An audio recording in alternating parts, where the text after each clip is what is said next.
Hello friends, मी भावना. माझ्या चॅनलमध्ये मी तुम्हा सर्वांचे मनापासून स्वागत करते. कसे आहात तुम्ही सर्व?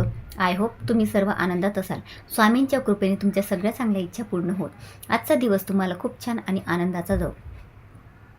तर मुलांचा हट्टीपणा, मुलांची चिडचिड, मोठ्यांशी उद्धटपणे बोलणे, मोठ्यांचं न ऐकणे, आईवडिलांचा अनादर करणे किंवा मोठ्यांचा अनादर करणे, कुठली गोष्ट आपली सांगितलेली ते ऐकत नाही, अशा गोष्टी तुमच्या बाबतीत होत असतील, तुमची मुले असं करत असतील, तर तुम्हाला एक छोटासा उपाय करायचा आहे.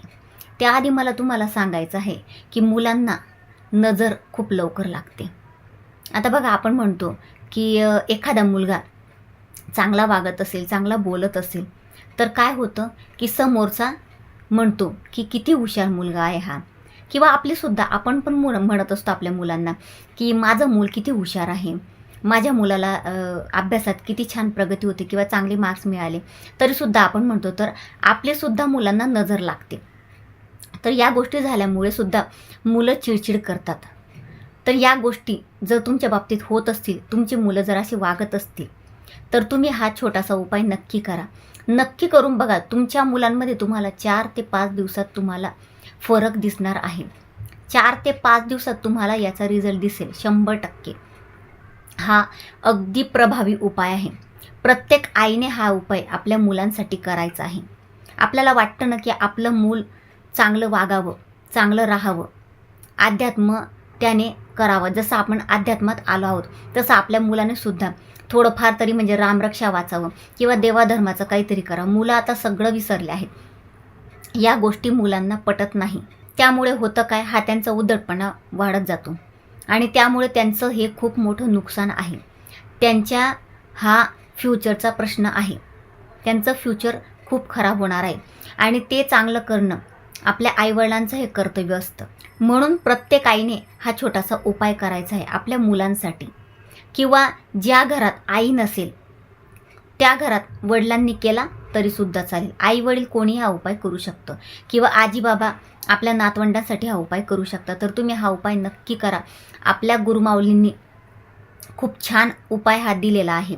तर तुम्ही हा नक्की करा. बघा, तुमच्या मुलांमध्ये तुम्हाला 4 ते 5 दिवसात याचा रिझल्ट दिसणार आहे. तुमचं मूल खूप शहाण्यासारखं वागू लागणार आहे. तर आता मी तुम्हाला सांगते की तुम्हाला काय उपाय करायचा आहे. पहिला उपाय आहे, आई किंवा वडील जे कोणी हे करणार असतील तर त्यांनी काय करायचं आहे, मुलांच्या डोक्यावर उजवा हात ठेवायचा आहे आपला.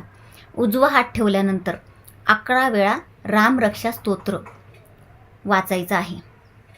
आता 11 वेळा कसं वाचायचं? रामरक्षा स्तोत्र 10 ओव्यांपर्यंत 10 वेळा वाचायचं आणि 11व्या वेळा ते पहिल्यापासून तर 11व्या ओवीपर्यंत वाचायचं आहे. म्हणजे 11व्या ओवीला फलश्रुती आहे, फलश्रुतीसहित वाचायचं आहे. आणि जेव्हा तुम्ही 10 वेळा वाचणार तेव्हा फलश्रुती वाचायची काही गरज नाही. आणि दुसरा उपाय म्हणजे की मुलांच्या डोक्यावर हात ठेवून 11 वेळा तारक मंत्र म्हणणे. तारक मंत्र म्हणायला काही वेळ लागत नाही. 11 वेळा म्हणायला सुद्धा तो म्हणजे 3 ते 4 मिनटं त्याला लागणार आहे. हा आहे आपला दुसरा उपाय. तिसरा उपाय आहे, मुलांच्या डोक्यावर हात ठेवून 11 वेळा मारुती स्तोत्र म्हणणे. चौथा उपाय आहे, मुलांच्या डोक्यावर हात ठेवून कालभैरवाष्टक म्हणणे. मारुती स्तोत्र, कालभैरवाष्टक हे आपल्या नित्यसेवेच्या पुस्तकात आहे.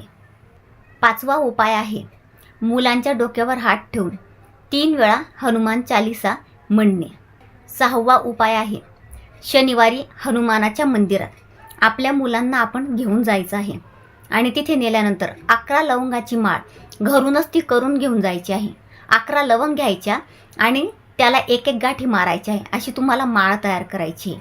एक पांढरा दोरा घ्यायचा साधा आणि त्यात 11 लवंग घ्यायचे आणि एक एक लवंग गाठ मारत जायची. अशी 11 लवंगांची माळ आपल्याला तयार करायची आहे आणि ती मुलांच्या हातून आपण ती मारुती रायाला वाहायची नाही आहे, त्यांना धारण करायची आहे.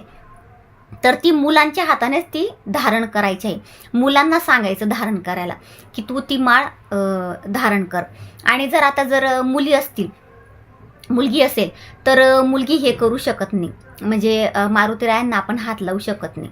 बऱ्याच ठिकाणी तसं तर काही हरकत नाही, म्हणजे मारुतीरायाला जर आपण आपला भाऊ मानला आहे, आपले वडील मानला आहे, तर काही हरकत नाही. स्त्रियांनी किंवा मुलींनी म्हणजे माळ अर्पण केली तरीसुद्धा चालतं. पण ठीक आहे, तुमच्या मनात जर ती शंका असेल तर मुलीसाठी तुम्ही जर हा उपाय करणार असाल तर मुलीने तिथे 11 लवंगांची माळ मारुतीरायाच्या पायाशी ठेवली तरीसुद्धा चालेल. आणि हे झाल्यानंतर तिथे तुम्हाला जे काही भाविक आले असतील मंदिरात त्यांना बत्तासे प्रसाद म्हणून वाटायचा आहे, किंवा साखर फुटाणे प्रसाद म्हणून त्यांना वाटायचा आहे. तुम्हाला हे उपाय करायचे आहेत, जे मी तुम्हाला सांगितले 6 उपाय तुम्हाला करायचे आहेत. तर तुम्ही हे उपाय नक्की करा. तुमच्या मुलांना मारुतीरायांचा आशीर्वाद मिळणार आहे. आणि आपल्याला माहिती आहे की मारुती राया आपल्यासाठी आपलं कवच असतात, म्हणजे ते आपलं रक्षण करत असतात. तसंच म्हणजे आपल्या मुलांना नजर लागू नये, त्यांच्या अभ्यासात त्याचा प्रभाव पडू नये. असं काय होतं, नजर लागल्यामुळे मुलांना वाईट स्वप्न दिसतात किंवा त्यांच्या अभ्यासावर त्याचा परिणाम होत असतो. म्हणून आपल्याला मारुतीरायाची सेवा करणं खूप गरजेचं आहे.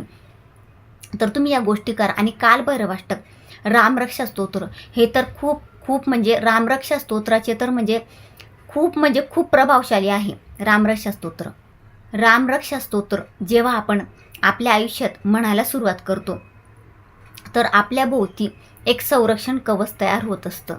आणि आपल्या बाबतीत ज्या काही वाईट गोष्टी घडत असतात तर त्या गोष्टी चांगल्या व्हायला सुरुवात होत असते.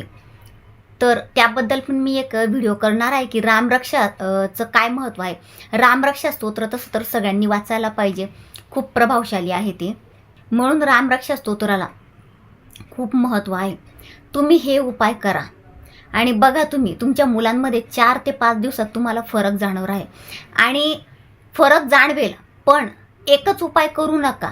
जे सगळे मी तुम्हाला जेवढे उपाय सांगितले ते सगळे तुम्हाला करायचं आहे. 4 ते 5 दिवसात तुम्हाला याचा रिझल्ट दिसणार आहे. 1-2 दिवसातच तुम्हाला फरक जाणवेल. तुम्ही 4-5 दिवस करा, 8-10 दिवस करा, पण 4-5 दिवसात तुम्हाला नक्की तुमच्या मुलांमध्ये फरक दिसेल. तुमच्या मुलांमध्ये फरक दिसेल तोपर्यंत तुम्ही केलं तरीसुद्धा चालेल, काही हरकत नाही. आपल्या मुलांसाठी एवढं आपल्याला करणं गरजेचं आहे. तुम्ही करून बघा हा उपाय. आपल्या गुरुमाऊलींनी आपल्याला हा छोटासा उपाय दिला आहे, काही हरकत नाही. आपण वेळेत वेळ काढून हा उपाय करू शकतो. आपल्या मुलांच्या भविष्यासाठी आपण हे नक्की करायला हवं. ज्यांना कोणाला हा त्रास असेल, तुम्हाला नसेल, पण एखाद्याचा मुलगा असेल किंवा मुलगी असेल, त्यांना हा भयंकर त्रास असेल की मुलं अजिबात ऐकत नसतील, हट्टीपणा करत असतील, अभ्यास करत नसतील, सतत मोबाईल आणि टी व्हीच्या समोर बसत असतील. यामुळे होतं काय, त्यांच्या भविष्यावर परिणाम होतो, त्यांच्या शरीरावर खूप मोठा परिणाम होत असतो. तर जर तुमच्या बाबतीत असं घडत नसेल, तुमचे मुलं असं करत नसतील, तर ज्याला याची गरज असेल, तुमचे रिलेटिव्ज असतील किंवा तुमचे फ्रेंड सर्कलमध्ये कोणी असेल, तर त्यांना तुम्ही हा व्हिडिओ शेअर नक्की करा. म्हणजे त्यांच्या आयुष्यात तरी काहीतरी बदल घडतील, त्यांच्या मुलांमध्ये सुधारणा होईल. तर अगदी छोटीशी माहिती होती जी मला तुम्हाला द्यायची होती. तर बघा, तुमच्या मुलांमध्ये तुम्हाला बदल करायचा असेल तुम्ही करू शकता, किंवा कोणाला याची गरज असेल, दुसऱ्यांचे मुलं असेल, त्यांना तरी हा व्हिडिओ पाठवा. आणि माझा आजचा व्हिडिओ तुम्हाला आवडला असेल तर माझ्या व्हिडिओला लाईक, शेअर आणि चॅनलला सबस्क्राईब नक्की करा. पुन्हा भेटूया अशाच एका नवीन व्हिडिओसोबत. तोपर्यंत सर्वांना श्री स्वामी समर्थ.